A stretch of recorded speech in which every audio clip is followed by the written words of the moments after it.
My name is John Pomeroy. I am a professor and Canada Research Chair in Water Resources and Climate Change and Director of the Global Water Futures Program at the University of Saskatchewan in Saskatoon.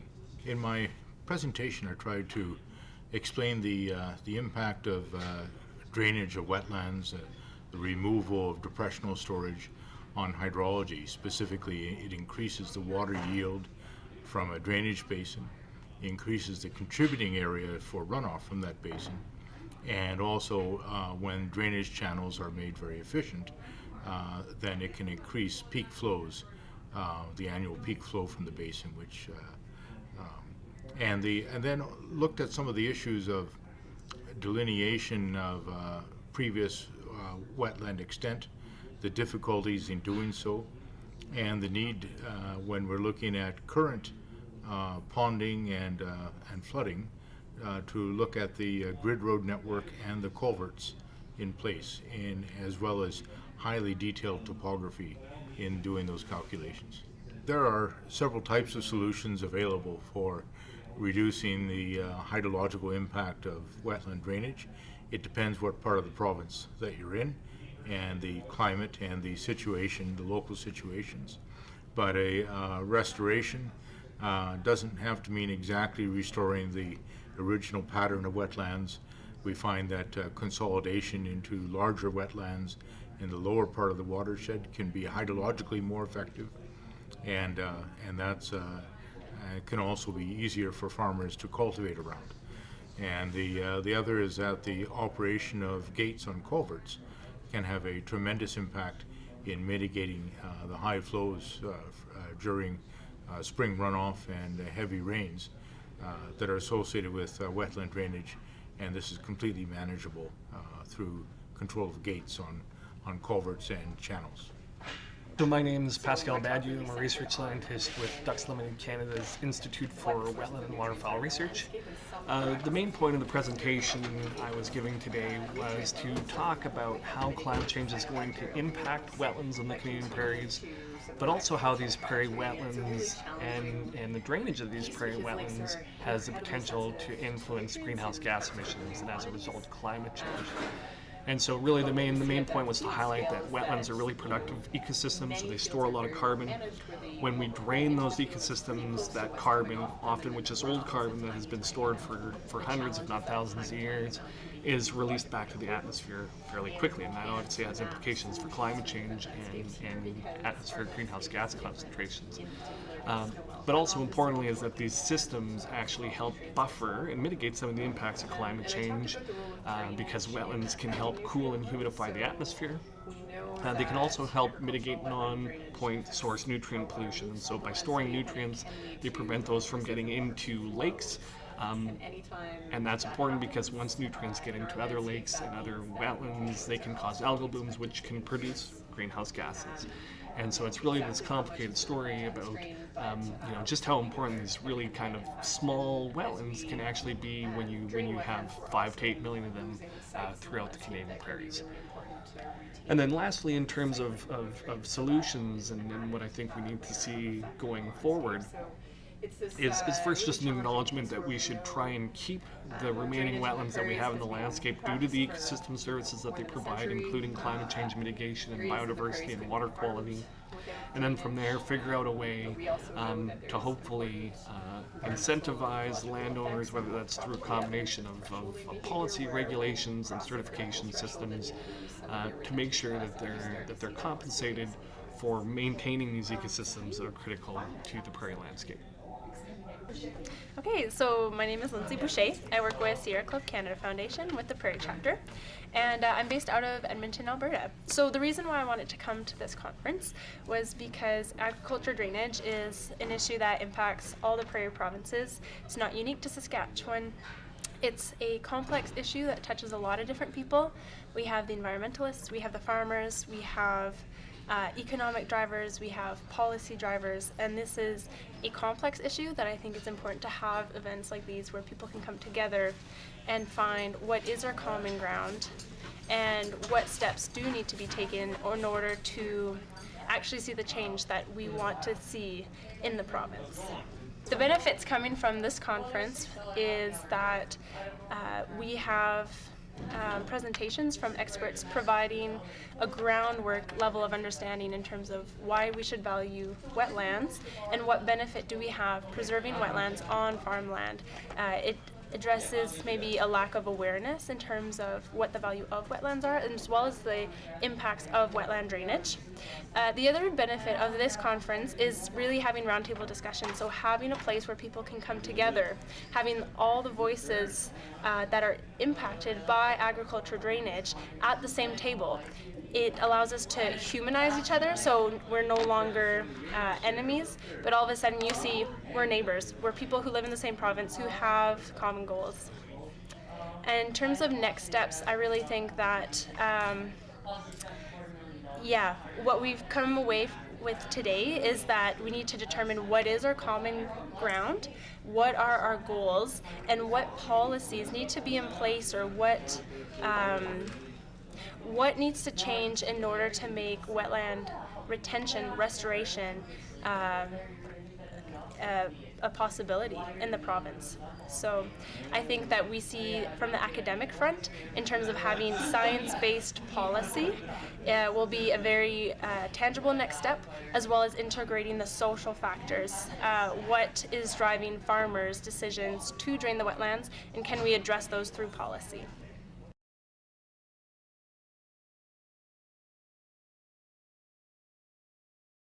So my name is Chuck Dechamps. I'm a biologist with Ducks Unlimited Canada. I became involved in the Ag Drainage Conference because Ducks Unlimited, for one, is very concerned about wetland and wetland conservation, but I also personally am very concerned about the environment, conserving wildlife habitat, and enjoying the wildlife habitat that remains in Saskatchewan. One of the benefits that I see coming from the conference is just having a diverse group of people together, talking about the issue. This issue is very complex in terms of it has a number of stakeholders involved, all with their own separate interests. And by having dialogue and communication with people, understanding things from their perspective and them understanding things from others' perspectives, we can actually work together to come to a common understanding and hopefully a conservation goal that benefits everyone. So what I see as the next step is we need to have this conversation more often. We need to talk to one another. We need to better understand what each other's perspectives are and work together to try to find that common solution that everyone benefits, so that we have productive farmers, we have abundant habitat, clean water, and abundant wetlands across our landscapes in combination with productive farmland. My name is Lorne Scott. I'm representing Nature Saskatchewan today. I grew up on a farm and live at Indian Head on a farm and have been farming for 44 years on my own. And I'm here because I'm very interested in wildlife conservation and protection of wildlife habitat. I have a conservation easement on all of the native landscape on my farm, which is about 200 acres. Nice. Why did you want to come to the Farmland Drainage Conference? Drainage is a very important issue in many respects. It's very controversial. Some people are, figure that we should be draining more wetlands. My personal feeling is that we have drained enough, in fact, too many wetlands. I have 100 or so small wetlands on my property, and I've never drained any of them. And not that some wetlands may be not drained, but we need to ensure that we have preserved enough wetlands to retain biodiversity values. Mm-hmm. What do you see as the benefits coming from this conference? The conference is very good. It's got a huge number of people here, and representing conservation, environment interests, business interests, landowners' interests. So it's been very successful in bringing everybody together into the same room. Mm-hmm. And what do you see as the next step? I think that we need to build on this. There's some people that the extremes thinks every wetland should be drained, and some figure no wetland should be drained. And there's probably we need to collectively work to come up with something that is palatable and ensures wetlands will remain, and perhaps restoring some. And also there's the whole carbon and the nutrient levels and things like that. So all those interests are here, and we need to build on this. All right, thank you. I'm Alice from the Qu'Appelle Watershed Stewards. Our office is located in Esterhazy, and our watershed runs from this side of the town of Craven all the way to the Manitoba border. The reason why we're here today is because our stakeholders in our watershed are concerned about the water quality. We don't know what kind of nutrients or phosphoruses are going to be coming off of the drained wetlands, whether they're permitted or not, into our lakes, rivers, creeks, and streams. So we initiated the source or the land use, the water and land use report that Helen Baulch just presented. So hopefully we will start sending out a lot of information and a toolbox for producers to use to help improve the water quality, specifically on their drained wetlands or farmland drainage if they have any, and also assisting or encouraging them to retain their previously drained wetlands. What do we see as our next step? We hope that through education that the producers and everyone will come to an understanding of what everyone can do to achieve better water quality and protect our source water, our source water for our drinking wells, community wells, everything. When you're ready. Okay, my name is Craig Stevens. I'm from Sipihk First Nation in West Central Manitoba. We're located at the bottom of a watershed which comes out of Saskatchewan as well as into Manitoba, so it's half in Saskatchewan, half in Manitoba. I work for my community in the function of dealing with environmental type issues, water quality being one of them, being an important factor. We've seen degradation in the water quality in our local lake to the point where fish species have died off in the last 2 decades. We've seen waterfowl species disappear over the last 2 decades as well, by the millions. So coming to this, I'm trying to find answers on how to deal with agricultural drainage, I'll call it, and farmland destruction of wetlands and forest lands, which are really good retainers of water and really good filters of water as well, and keeping waters clean. So the benefits I'm trying to find here is to find contacts and partnerships and how to deal with these, and to develop collaborations maybe on projects that could help to change some of the outcomes, maybe to rehabilitate some wetlands, trying to bring back some of these species we've lost in our local area.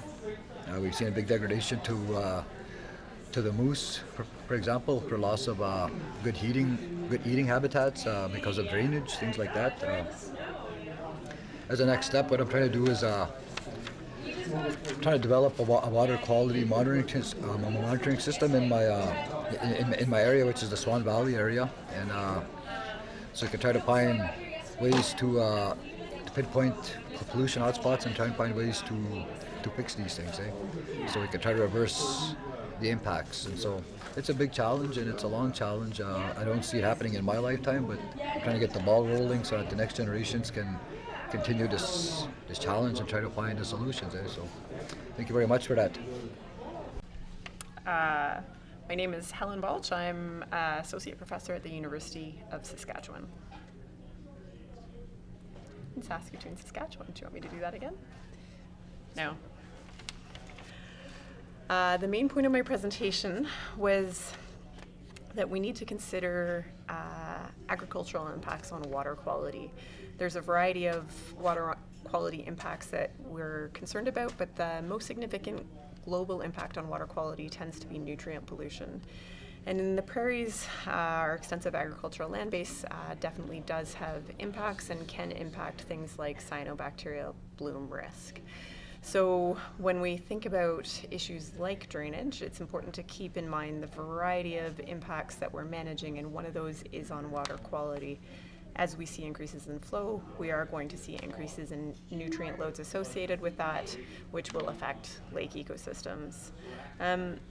In terms of solutions to the issue, when we look at agricultural water quality as an issue broadly, the solutions really lie in having an appropriate toolbox for our landscape. So that means understanding snowmelt runoff is really important, and dissolved nutrient transport is really important.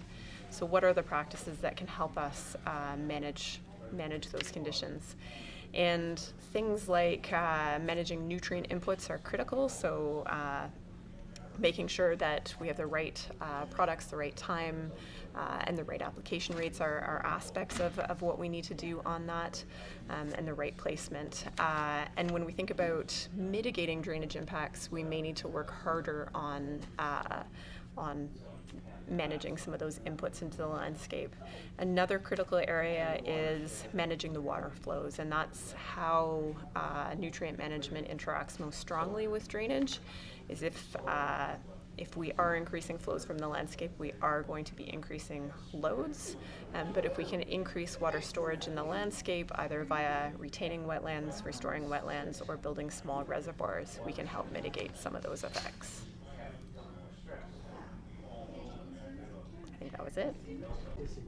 So my name is Trevor Herriot, and I'm co-chair with a little environmental nonprofit called Pastures, Public Interest, and we focus mostly on grassland conservation in the province of Saskatchewan. So why did I become involved with this conference on drainage? Well, while grassland loss is probably one of the biggest, or the biggest, environmental concern in the province, right behind it now and catching up rapidly is wetland loss and degradation, and the climate change impacts around that. So I'm equally concerned about that issue. Number 3, what do you see as the benefits coming from the conference? I think there's always benefits when you get more people together talking about a problem. This is one of the thorniest, most wicked problems of our time around climate change and water, and what we do to try to help with all of these things. And having people together in a room like this won't create miracles necessarily. We're not going to all leave arm in arm agreeing with each other, but I think we have a chance of coming up with more creative solutions if we meet with each other and hear each other's perspectives from the various sides of the issue. What do you see as the next step? Well, the next step would be for taking more of a collaborative approach, where you bring together producers, government agencies, water security agency, and environmental groups that are representing the public interest, and scientists, especially the scientists, together to come up with a system that will work better for managing the question of water management on agricultural lands. All right. How's that? Oh, you're sorry. My name is Trevor Plews. I'm actually the head of conservation programs for Ducks Unlimited Canada, and I'm based out of Yorkton, Saskatchewan. What is the main point of my presentation? Actually, I've been asked to give a topic today about wetland mitigation as it relates to industries in Saskatchewan. The main issue, I guess, at this time is still a relatively new practice. There's not a lot of organizations or industries actually doing this, so it's a relatively new process. And that's something our company's been very engaged with, trying to provide opportunities and solutions to get some wetlands as part of their mitigation plans back on the landscape. So Ducks Unlimited has been offering services to them and has been seeing some success with the different organizations that we've been involved with to date. Do I believe there's a solution? You know, when we first started this wetland mitigation with the industry, again, as I mentioned, there isn't a lot of history there. This is a practice that really isn't very well practiced. We've been growing up with generations trying to remove habitat, specifically wetlands, for various reasons, mostly economic. So when we're asking to try to get wetlands back on the ground, it's something very unique, and it's probably just been happening here in the last 10 to 12 years. We're starting to see people consider what can I do with those areas that are maybe imperfectly drained, and seeing mitigation as a possible solution certainly comes forward. And to date, we're continuing to see industry looking towards that, whether it be from urban sprawl or through the oil and gas or mining sectors, or even in transportation, whether it be highways or the railroads. They're all factoring in the opportunities and seeing how they can get wetlands back on the ground and help them meet their objectives with the Ministry of Environment. So yes, I think it's working over time here. It's improving, and it's becoming more of a mainstay of how we can do business in Saskatchewan addressing wetland loss. Thank you. Hi, my name is Jens Pederson. I'm the NDP's Agriculture and Environment Critic in the provincial legislature. And what was your first question again?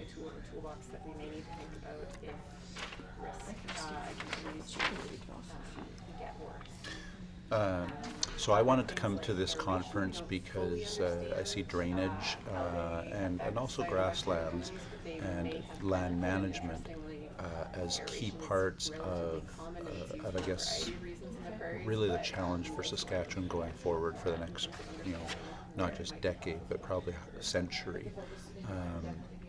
We've seen a lot of loss of grasslands. We've seen a lot of loss of wetlands, and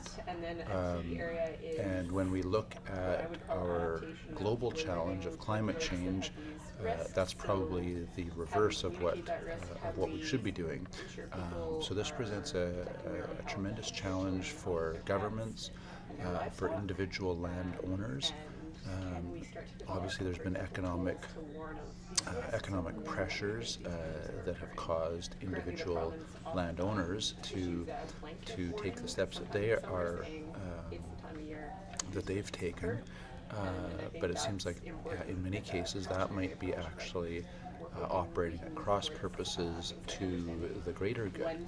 And so the challenge for government is how can we balance this? Because obviously it shouldn't be up to the individual to bear a societal burden, but nor should it be up to society to bear the burden of what is purely an individual return, or what is coming from an individual benefit. So somewhere in there, governments have the obligation to strike the balance.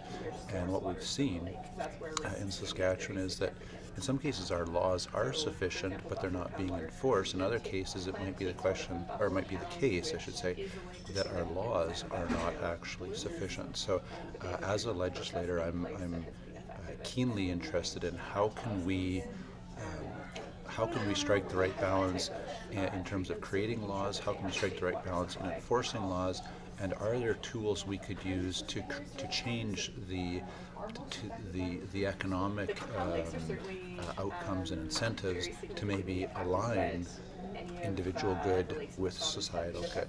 And so I was really excited to see this conference coming together. I think it's really important to see the various groups who have competing stakes and interests in land use and the outcomes from land use coming together. I think this conversation is so vital, and I just think this is a great step for us to start with. I guess I kind of answered the next question as well. To me, the next step after this conference is we need to find ways to continue the conversation. There's a lot of people here today, but this is just a small, tiny little sample of the greater Saskatchewan population, both of Saskatchewan farmers, Saskatchewan cottage owners, Saskatchewan water users, Saskatchewan municipalities, all of the people in Saskatchewan who are affected by water use, who are affected by drainage, who are affected by land use. this just represents a tiny, tiny fraction of that greater part. So we need to figure out a way to engage more and more people in the conversation. And so I'm really excited about that. We've got, for instance, the Saskatchewan Association of Rural Municipalities conference coming up. We've got the Agriculture Producers Association of Saskatchewan conference coming up. The legislature is currently sitting. Water Security Agency is working on new policy. There's many organizations working on this, concerned about this. We need to find ways to bring them all together so that we can have reasonable and intelligent discussions about how we could, as a province, figure out a way to deal with this issue. And I think one of the new things in the mix is with the federal carbon tax, we now have, there's going to be some money there that we need to figure out how we could use that. And it seems to me that when both wetlands and grasslands, which are really important for water use, water quality, water retention, it seems to me that those also have a big impact on climate. So perhaps we can use carbon tax monies as a way to align some of the economic incentives so that we can align individual good with public good. Okay. My name is Myles Thorpe. I am from Sipihk, Saskatchewan. I'm president of Saskatchewan Farm Stewardship Association, or Sask FSA. We are a producer and a farm landowner-based organization, a strictly voluntary-based organization, whose members believe that we need to have productive and profitable farms and need to integrate a progressive water management strategy in order to achieve that. So what was the main points of your presentation? My presentation today was bringing in the landowner's viewpoint of agriculture water management and how we are, obviously critical in the ag water management strategy. Landowners and producers, particularly in the Prairie pothole region and wetter areas of the province, need to integrate water management plans and policies and programs on their farm in order to be productive. But we need to, we incorporate a lot of aspects into that. We can incorporate some holdbacks for flood control. It helps with soil quality and water quality issues. But often farmers are viewed as a negative in the public eye when you're out draining water. But drainage is a tool used in our farm to achieve a lot of other things. It's not just about moving the water, it's about improving the soil quality, improving the production efficiency of our land, not overlapping nutrients, and having overlap and actually being able to farm the land in a sustainable method. Do you believe there's a solution to this issue? If so, how can it be achieved? Absolutely. Everything has its challenges, but there is a lot of successful and implemented water management strategies that are already out and working. It needs to be an integrated approach. You can't just look at one individual piece of land. You need to incorporate a system that involves a whole watershed. However, stopping drainage isn't the answer either. If you stop all the water, you lose all control, and we want to advocate for having control of the waterways, control of the water flows, and we can let water build up, and once the storm has passed, it can settle down, and we can continue to farm these areas and continue to be successful into the future. Cliff Trinder. I'm from Russell, Manitoba, and representing the Assiniboine Valley producers. Why did you want to come to the Farmland Drainage and the Environment Conference? An update on the general information as to what's happening with the drainage issues in Saskatchewan, and with particular interest in how changes and current regulations, etc., will impact us in Manitoba. And what do you see as the benefits coming from this conference? I guess current information as to how it will affect us. It's probably the main one. And what do you see as the next step? Interesting question. I'm not sure. I guess Saskatchewan's going to have to come to some determination as to how they're going to handle it, and that's going to have a direct impact on what we have to do in Manitoba to deal with the increased volumes of water coming and the timing. And we're in a very vulnerable place with our flood control structures and management, and more water and what it is and how it's coming is going to be important for us. All right, thank you. My name is Jeff Olson. I'm the operating director of the Citizens Environmental Alliance in Saskatchewan, and I'm out of Theodore, Saskatchewan. How did you become involved? I became involved in the conference recognizing that this wetland drainage was a major environmental issue that needed being addressed, and we needed to heighten the awareness of people and the issue. So we decided to have this conference. And what do you see as the benefits coming from the conference? Well, I think we've definitely heightened the awareness, the amount of media, the participation, the diversity of the participants, and everything coming out of it, and even the roundtables at the end will lend itself well to proceeding forward. And what do you see as the next step? I think that we need to have a look at the actual results of the roundtables. We need to have a conversation amongst everyone. That includes trainers and environmentalists, First Nations, and villages and towns and resort communities together and work through this wicked problem that we have in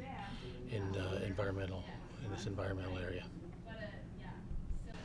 State your name, organization, and location. Okay. My name's Kathy Holtzlander. I work for the National Farmers Union, and I'm based in Saskatoon. And what is / was the main points of your presentation? Well, I was looking at how agricultural policy affects farmers' income, their livelihood, the conditions that they're farming in, and how it puts a lot of pressure on farmers economically. And farmers have limited ways to deal with that pressure. And one way that some farmers are choosing is to increase the amount of farmable acres they have on their land base by doing drainage.